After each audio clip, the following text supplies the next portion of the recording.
Ya, sanibonani emakhaya, sanibonani obaba, ogogo, omkhulu, omama, obhuti kanjalo ney'ntombi emakhaya. Bafowethu uLucifer lo okhulumayo ohlelweni lwakhe bafowethu eluDr. Anele Mthembu Lucifer. Bafowethu sebekhulumile okuningi, sebekhulumile okuningi ngoLucifer bafowethu bakhuluma abakuthandayo bakhuluma kulungile bafowethu kulungile akukho mina engiyokusho akukho engiyokukhuluma engize ngakho mina bafowethu umsebenzi wethongo ekufanele ukuthi uqhubeke uye phambili kufanele ukuthi kushintshe bafowethu kushintshwe impilo zabantu kushintshwe bafethu izimo zabantu ilokho okubalekile lokho esize ngakho ngaleyo ndlela ke mina ngizophazamiseka futhi angizothinteka ngabantu abaye bethi ke bephawule ngendlela abaphawula ngayo siyakubonga kakhulu lokho ngoba esikhathini esiningi esikutholayo ukuthi kuyakwazi ukuthi kulungiseke kulawo maphutha noma kulezo zinto abaye beyikhombe noma beyibalule bafowethu uLucifer indoda enamandla ngendlela eyisimanga lokho angeke bafowethu ngize ngile ngiphikisana nabantu noma ngileke ngisaba ukuthi ngikubize ngokukhulu ukukhululeka bafowethu nguLucifer uLucifer indoda enamandla ngendlela eyisimanga indoda eyenza izinto zenzeke indoda eshintsha impilo zabantu indoda ethinta izinto ithinteke ngempela uma kuwukuthi lokho umuntu akakholwa kefike lapha kimi umuntu akafike lapha kimi ezazi ukuthi ufunani ezazi ukuthi uzothathani ngoba bafowethu esikutholayo kakhulu umuntu uza kimi ezocinga noma ezofuna ulwazi lento acabanga ukuyenza lokho bafowethu akwenziwa lokho esigodlweni lokho akwenziwa uma ufika kimi yazi into oyifunayo zazi ukuthi wena umiphi imaphi la ufuna ukufika khona ngoba sengutshena mina ekumeni noma esimeni samandla wena onawo noma esimeni samandla ngaleso sikhathi owaphethe ukuthi sikwazi ukuthi mfowethu silungise udaba oliqondene nawe akubalekile ukuthi wazi konke okuningi bafowethu la ekhaya ngiyengithanda ukuthi umuntu mayefika kunesinqumo asesithathile akafike angitshene ukuthi mfowethu ngifuna u1 no2 sengithatha isinqumo esiwukuthi sixoxisane ngalolo daba ngoba kungashona ilanga uma sichaza izinto ezenziwa la ekhaya lingashona ngempela ilanga ngoba uma sidila nomuntu kufanele ukuthi sidile nomuntu nezinto eziqondene nento ayifunayo nezinto eziqondene nalokho ekufanele ukuthi kufike empilweni yakhe bese kuyashintsha ezintweni zakhe so bafowethu zikhona izinto la ekhaya ezisiza abantu ikhona izinto ezisimamisa abantu lokho asesabi bafowethu futhi ke uma ukhuluma ngento yenhlanhla bafowethu ngicela ukusho nje lokho ukugcwala umlomo bafowethu nginayo into yenhlanhla ikhona into yenhlanhla ngiyiphethe nginayo abantu abeze bazoyithatha bafowethu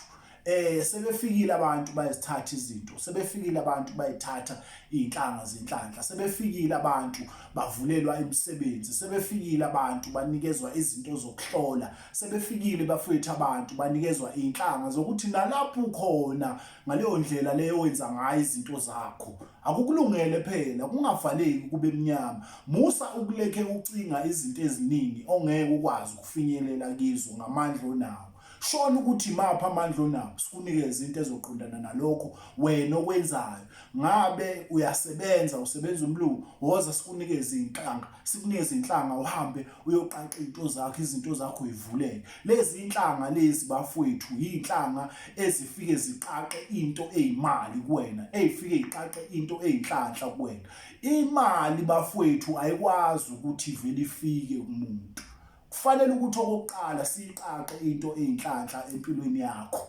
ngoba into ehambisana nemali ihambisana nenhlanhla angeke imali ivele ifike kuwe inhlanhla ingekho ngoba ngenkathi siqaqa inhlanhla mfowethu kuyakwazi ukuthi kusondele izinto ezofike zishintshe yakhe impilo uyakwazi ukuthi kufike ama-offer ngaba awomsebenzi kuyakwazi ukuthi kufike abantu ngabe umuntu okulethela i-offer ethile ukuthi mfowethu singabambisana yini lana kuqaqe kokuthile ngokwemali. Lezi zinto ezivalekile zivalekile vele ngeke uzuyibone wena. Uma sithi siqaqe into yenhlanhla kuwena, siqaqe into yemali kuwena, kufanele ukuthi sivule lezo zinto lezo, sivule inhlanhla ukuze lezo zinto lezo ikwazi ukuthi isondele emzimbeni wakho. Unamabhizinisi mfowethu, woza sikunikeze inhlanga ngoba ibhizinisi mfowethu libiza wena, ibhizinisi yelakho, ibhizinisi lixhumene nesidalwa sakho ngoba ngenkathi uqala ibhizinisi, ngenkathi uqala into yemali, leyo nto leyo ithinta inhlanhla, leyo nto leyo ithinta ithongo. Ngaleyo ndlela-ke mfowethu kufanele ukuthi into yenhlanhla yemali, into ezinhlanga zemali, into eyimali kuwena ixhunyaniswe kakhulu nawe. Uthi uma uvuka ekuseni uhlangana nabantu, into eyimali ikwazi ukuthi isebenze idonse kuwena. Ey'ntweni oyibhidelayo ngabe izinto zamathenda, ngabe izinto zemali, ufaka ama-contract lapha nalapha, ufaka ama-proposal lapha nalapha. Lezo zinto lezo mfowethu akufanele ukuthi ivaleke, kodwa ukuvaleka kwazo kuyabangwa umoya kuwena, kuyabangwa ithongo likuwena uma lingagezekile kahle, ingekho futhi into ekhaphezela imali emzimbeni wakho. Ngaleyo ndlela bafowethu, into yey'nhlanga zemali mfethu ikhona kimi, angisabi futhi angixolisi ngalokho bafowethu. Uma bekhuluma abantu bakukhulumile okuningi, bakhuluma ngokuthi baphethe iy'nyamazane eziwukuthi, isidawane nginaso iy'nyanga ey'thile noma ngeke ngisayibiza ngamagama zisithathile la kimi. Angifuni mina ukulekhe ngikhuluma kakhulu ngaleyo nto leyo. Uma ngithi ngiphethe into yenhlanhla woza kimi, angifuni futhi umuntu ozolekhe engibuza izinto ey'ningi ngendaba yesidawane nemithi ethile. Abantu bayiphethe imithi, inyanga ziyiphethe imithi, izangoma ziyiphethe imithi. Ngaleyo ndlela leyo angifuni ukulekhe ngikhuluma kakhulu ngokuthi ngiphethe umuthi owukuthi, ngiphethe inyamazane ethile, ngiphethe ukuthi cha, ngiphethe umuthi mina ozosiza wena. Ngiyawazi ukuthi usebenza kanjani, ngizoyilungisa leyo nto leyo ngiyifake emzimbeni wakho mina kuqaqeke into eyimali kuwena. Imali ingaveli ihambe ibaleke imali emzimbeni wakho. Uyinsizwa yakini uzama uhlanganisa, umama wakini, ugogo wakini noma uyintombi yakini uhlanganisa empilweni into eyimali iyafuneka. Ngifuna ukukhohlisa lapho, into ezinhlanga zemali iyafuneka emzimbeni wakho. Sihlanganisa amakhambi nenyamazane ey'thile lento siyifaka emzimbeni wakho. Ungangibuzi izinto ey'ningi ukuthi kunani phakathi kwenzakalani. Ngithi mina lento izoqaqa into zakho, ngidlulise kakhulu futhi bafowethu lapha ey'nhlangeni ngoba indaba yey'nhlanga bafowethu, abantu sebevele bekhulume into abangayazi nokwenza izinto benganakile. Bafowethu bosisi bami, baba nomama, kunento ethi ayibe inkinga esiyenzeka kakhulu lapha ebunyangeni nasebungomeni. Abantu bafaka abantu iy'nhlanga ezingalungile emzimbeni bafowethu. Abantu bafaka yonke into eyamanyala, yonke into engcolile emzimbeni womuntu ngoba begijimisa imali. Ningayenzi bafethu leyo nto leyo. Leyo nto leyo iyekeni, leyo nto leyo iyabheda leyo nto leyo. Ngoba into efike yenzeka umuntu kufaka lento emzimbeni isebenza isikhashana lento ngoba vele imimoya emimbi lento lefakwa emzimbeni wakho. Ithi mayisuka lapho bese ishonisa impilo yakho phansi. Kudleke yonke into owawusuyenzile. Lento ithi ayihambisane nalesa sethwalo esingasebenzi la ekhaya, esingafuneki la ekhaya, ukuthi umuntu afike asebenze ethi mesehamba emhlabeni leyo nto leyo bese yaphela yonke into ayenzile. Abafowethu bayaganga bafaka leyo nto leyo enhlangeni benikeza abantu. Umuntu asebenza isikhashana, umuntu emva kwalokho into zakhe ishone phansi zonke, omunye agcine eyoshona egodini ehamba emhlabeni umuntu ngenxa yalento umoya omubi, ngenxa yalento eyisilwane efakwe emzimbeni womuntu. Yekeni bafowethu leyo nto kuyenza. Ngiyanixwayisa bodadewethu bafowethu ukuthi busisani kahle, landela kahle inhliziyo yakho ikuyise lapho ekufanele uye khona. Uye ukuhamba ulalela yonke into, ukhohliswa abantu bekuthembisa izulu nomhlaba, bekufake izinto ey'ngalungile emzimbeni wakho. Musani ukuyenza leyo nto leyo, musani ukugijima ugcwale yonke indawo. Thola udokotela wakho ozomethemba, thola udokotela wakho ozothunywa yithongo kuyena, thola udokotela wakho ozothi uma umbuka uthinteke enhliziyweni unamathele kuyena. Bafowethu abelungu into abayenzayo banodokotela babo, abalekhe begcwala izwe lonke leli, begcwala umhlaba wonke, umuntu ehamba efunana nento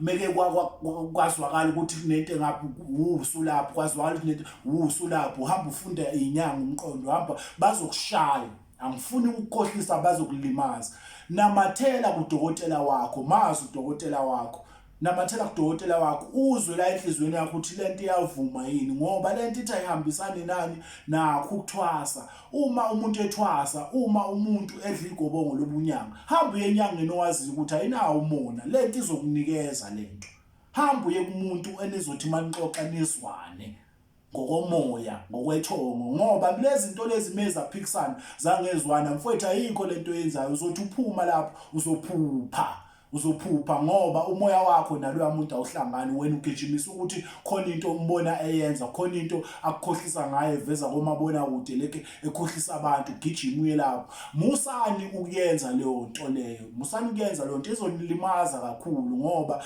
lapha emhlabeni bafowethu akunako ukuthi kune second chance lo doti lo lekukhulunywa abantu ayikho leyo nto leyo udoti leyo nto leyo akuna second chance yenza izinto zakho kahle manje akunasethembiso sezwe umuntu mesuka la uyakwela amathongo lokho nje okufanele ukuthi ukwazi usuka la uyakwela amathongo okunye nokunye akuhlangene nawe futhi akudingi wena enza izinto zakho manje ngendlela eright uyeke ungene ehlathini uzohamba emhlabeni lekulandelana nento engekho ebhedala musani ukuyenza leyo nto leyo bafowethu la ekhaya sengivala nje kuleli iphuzu leli leinhlanga into yenhlanga la ekhaya ikhona ekwazi ukuthi ixhumane nomuntu ixhumane nesidalwa esikuyena lokho ufakazi bazonitshena abaningi asebebuya la ekhaya bafike bakuthola lokho ayikho into eyenzakalayo lapho isiphakamiso bafowethu sikhona la ekhaya isiphakamiso esikwazi ukuthi sixhumane nento eyisidalwa ku ngeke ngakubalula ke kakhulu mina ukuthi eyami into engiyenzayo ixhumana kakhulu nesidalwa ifike ixhumane nento eyisidalwa kuwe ikwazi ukuthi usebenze ingakho sikudlulisa esimeni sento elibhavu elijulile ngendlela eyisimanga bazokutshena bazoxoxela abaphumela ekhaya lento ofanele ukuthi ixhumane nesidalwa kuwe ngaphambi kokuthi siyifake emzimbeni wakho kufanele ukuthi sikudlulise ebhavini lento siyazise nento eyisidalwa kuwe sishisa impepho lento siyazise esidalweni sakho njengamanje sesenza u1 no2 no3 musani ukufika la ekhaya nifune izinto ezingaphezulu kwamandla fikani nifune izinto eziqondene namandleni ukhulume ukuthi nakho amandla enginawo lento ngiyayifuna ukhulume nodokotela wakho lapha engizama ukukubalula ukuthi yibavele nodokotela wakho sikhona ke bafowethu iphakamiso lento iyafakwa ixhunyaniswe nesidalwa sakho lento ifika iqaqe izinto emzimbeni wakho bafowethu mina ngikhulumi ngendaba yesikhathi yabona umuntu mengibuza indaba yesikhathi ngiyengibona ngathi kushuthi uzongifunda umqondo lokho akufuneki wangibuza ngendaba yesikhathi lento engiyifaka emzimbeni wakhe izosebenza lento engiyifaka emzimbeni wakho kufanele ukuthi mayifika ichilize wonke udoti okhona ichilize yonke into eyamafindo evala izinto zakho kube imandi isebenza ke manje so isisebenza ke manje ke siqaqa izinto isifaka imali isifaka izinto lezo oyifunayo wena empilweni yakho ngaba amabhizinisi lapho uzobe usuyibona izinto zakho iqaqe musani ukubuza ngesikhathi mangifaka umuthi emzimbeni wakho umuthi uyaqala usebenze umuthi ngenkathi ngufaka emzimbeni wakho umuthi fanele uqala usebenze ukuthi wena mhlawumbe ufuna ukubona imiliyoni kusasa lokho ngeke ukuze kwenzeke ngeke kuze kwenzeke uma umuntu vele ongekho ezintweni zamabhizinisi ungakulindeli ukuthi uzovuka ekseni kune ayikho leyo nto leyo lento ufanele ukuthi mayingena emzimbeni wakho isebenze iqaqe amafindo iqaqe izinto ezibopha into zakho iqaqe isidalwa lese sikuwena ukuthi asingahlali phela si relax asukume manje siluleka amazimba bese siluleka amathambo omzimba bese manje siyasebenza lokho engikushoyo bafowethu ngikusho ngoba nginofakazi wabantu bafowethu asebelungele ngendlela eyisimanga ezintweni zabo ngenxa yokuthi badlulela ekhaya bakwazi ukuthi basizakale einsukwini bafowethu engitholakala ngazo ngicela ukuthi ngikudlulise nalokho ukuthi uma kulesibili kulesithathu kulesine kulesihlanu ngikhona ngisegoli ngise-Alex uma kuwumgqibelo kuyisonto kuwumsombuluko ngikhona ngisekhaya eMkhomazi abantu abeze esigodleni umuntu akafone asho ukuthi ngiyeza ungatholakala ukuthi angikho wena usufikile ekhaya wathola ukuthi mhlawumbe udokotela usephumile wayolapha noma wayesebenza endaweni ethile. So bafowethu anizama ukuthi umuntu mezofika afone, angafoni esethu sesesangweni, ngoba uma wenze njalo uzothola ukuthi uba nebhadi ungifice ngingekho kanti nendlela engihambile izothi ukuba indana, ngoba ngithanda ukuthi mangisebenza emzini womuntu ngiziphi isikhathi ukuze mangiphuma lapha mfowethu umuntu angakhali ngamandla akhe, umuntu angakhali ngalokho athe wakukhipha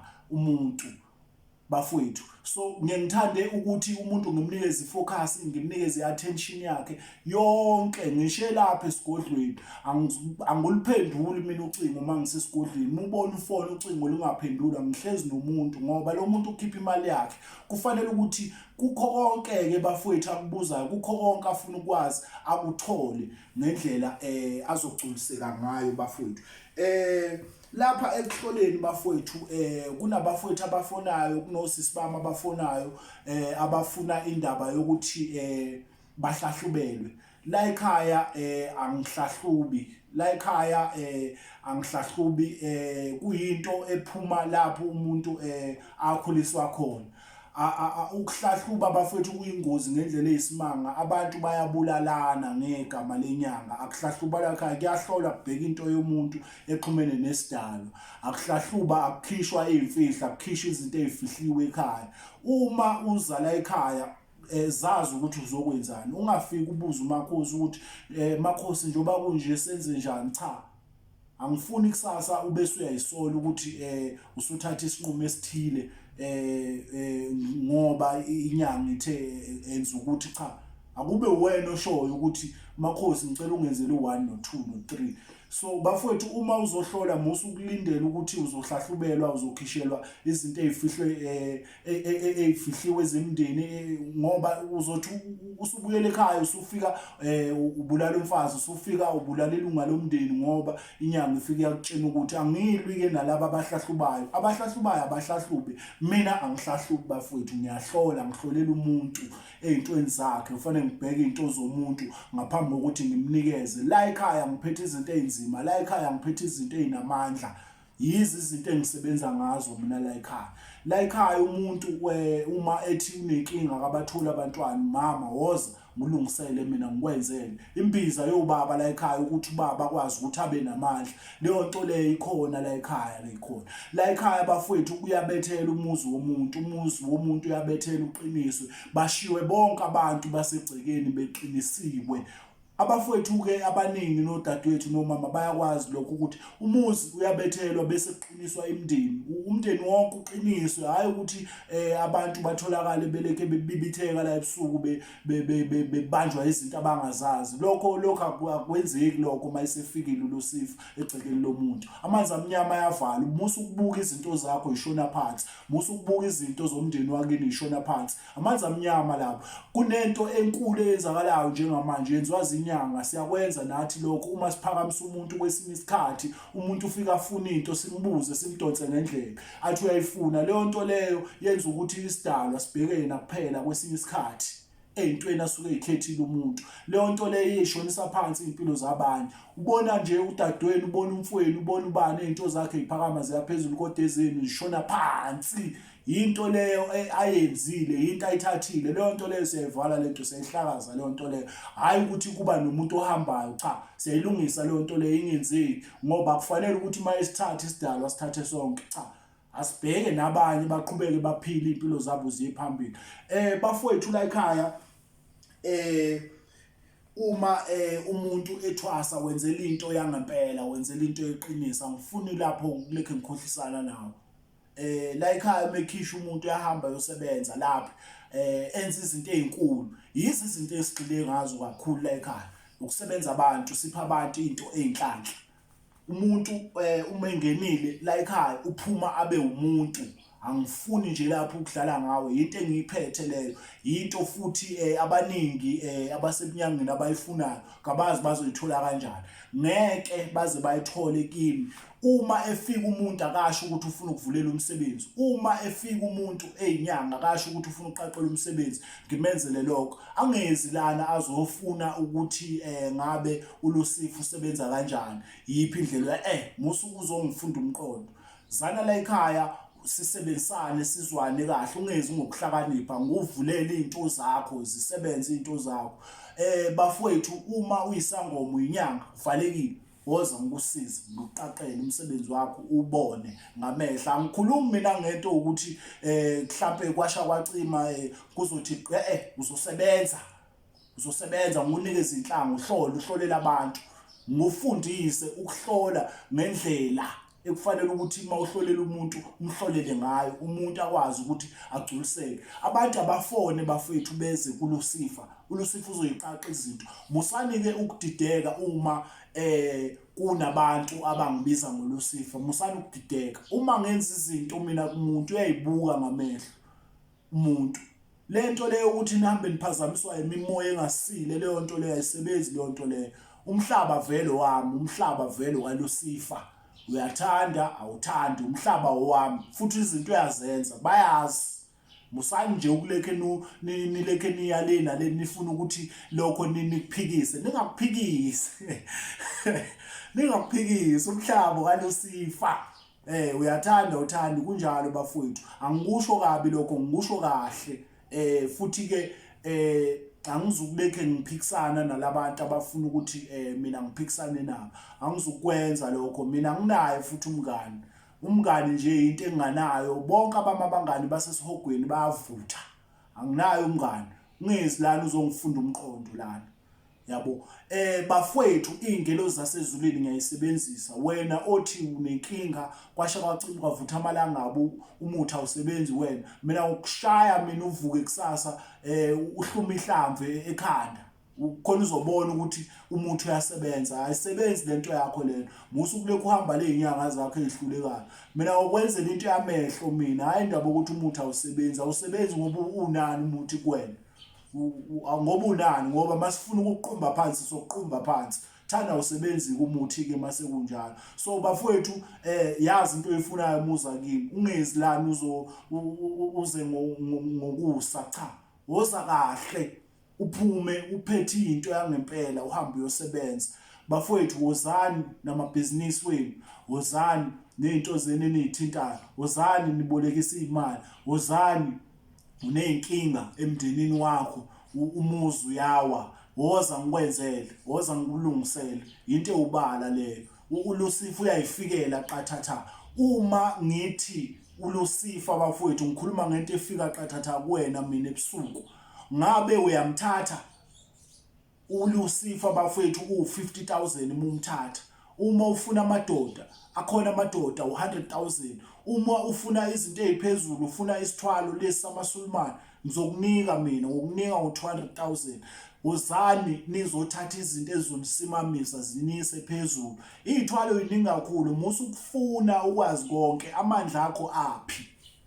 Yilokho ekufanele uyitshele yona inyanga mufika, nginamandla angaka, ngifuna into ezongenzela u1 no2 no3. Inyanga izokunikeza into ekufanele.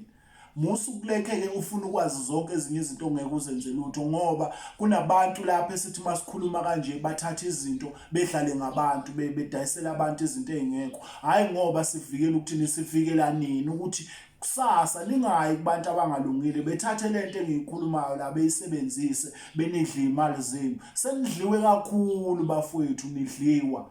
Nikhohle ukuthi lento eniyifuna into enjani. Imali into kaLucifer leyo. Into nje eyimali into yethu. Musa nje ukuleke nikhohlisana. Ngidluliseke kakhulu bafowethu nokubonga kubafowethu abayizinyanga abangisupportayo abafikayo lana bethatha umsebenzi. Ngibonge kakhulu kumhlonishwa ubaba uNxamalala, ubaba wesizwe, ubaba ojabulile. Ngesupport angipha yona, ungibheke ngehlo lokhozi njengengane yakhe bafowethu uNxamalala. ngibonga kakhulu, angifuni ukungena kakhulu kulelo daba lelo, ngidlulisa nje ukubonga ngoba nasemavidweni yakhe uye liphathi igama lami. Sengithi-ke lokhu angikudlulisi ukuthi yebo, ngokukhulu ukungesabi uNcamalala ubaba kimi, ngiyingane kakhulu kuyena.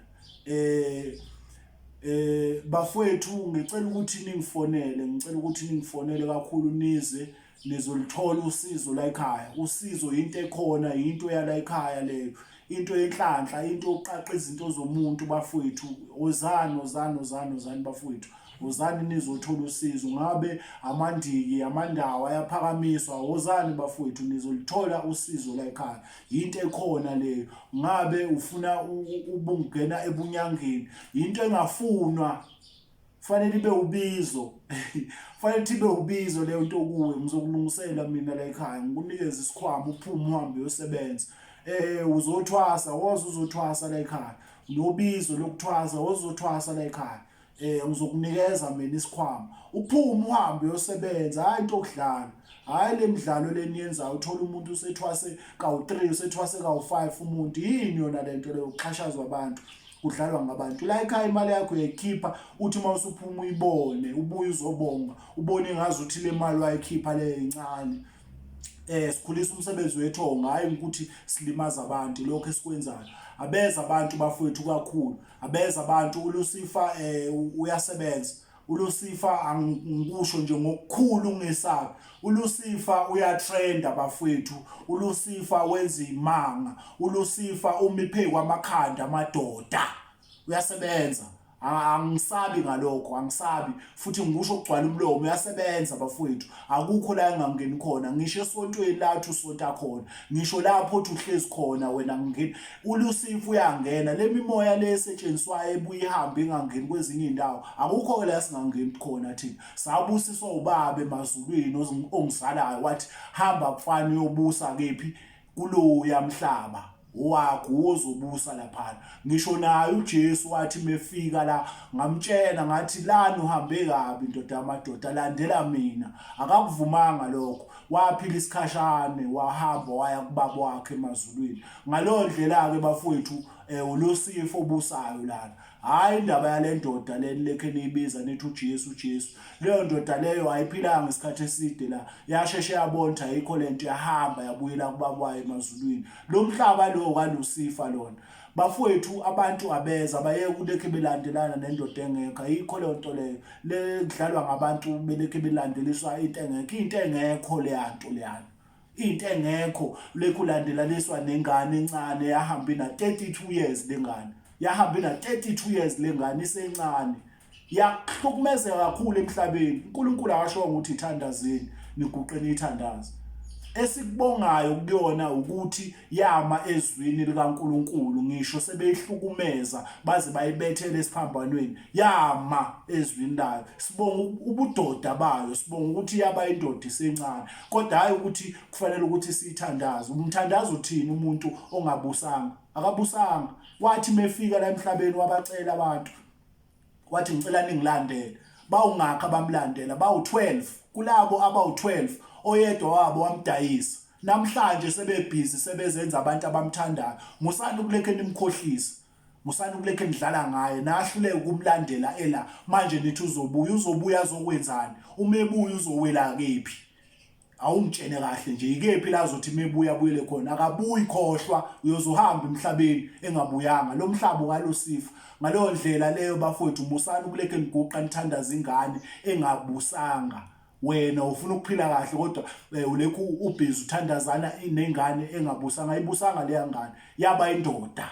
Yilokho esikuvumayo ukuthi yama ezweni layo.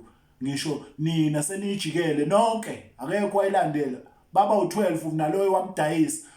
Manje nekhe nicabanga uzobuya uzokwenzani? Ayikho leyo nto leyo. Musani ukuthandaza into engekho. Uzani kithi sininikeze amakhambi nilungise iy'mpilo zenu. Uzani kini sinifundise ngethongo nilungise iy'mpilo zenu. Yithongo into esebenzayo, uNkulunkulu, uLucifer into esebenzayo, hhayi le nto yenu leni lekhe nilandelana nento engekho. Ayikho leyo nto leyo. Futhi ngisazogxila kakhulu kiyo, ngisaze ngiyabuya ngizonitshena mina ukuthi amanga le nto yenu le nidlala labantu abanikhohlisayo lana, benikhuthuza, benithathela iy'mali zenu. Emva kwalokho ayikho into oyibonayo, ayikho into eyenzakalayo. empilweni yakho.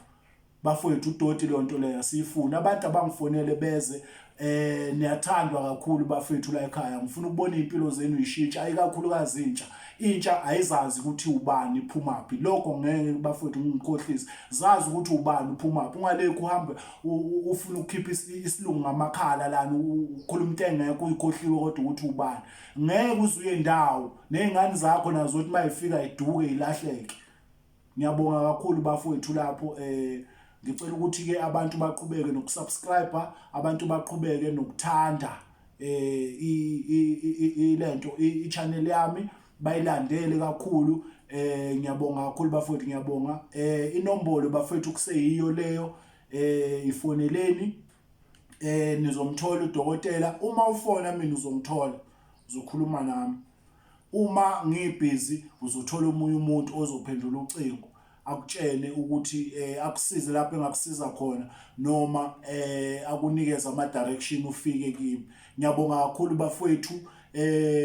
uLucifer nisazombona kakhulu, useza kakhulu. Angifuni ukusho ukuthi kephi nakephi la nizongibona khona, kodwa nizongibona maduzane. Sibonge kakhulu.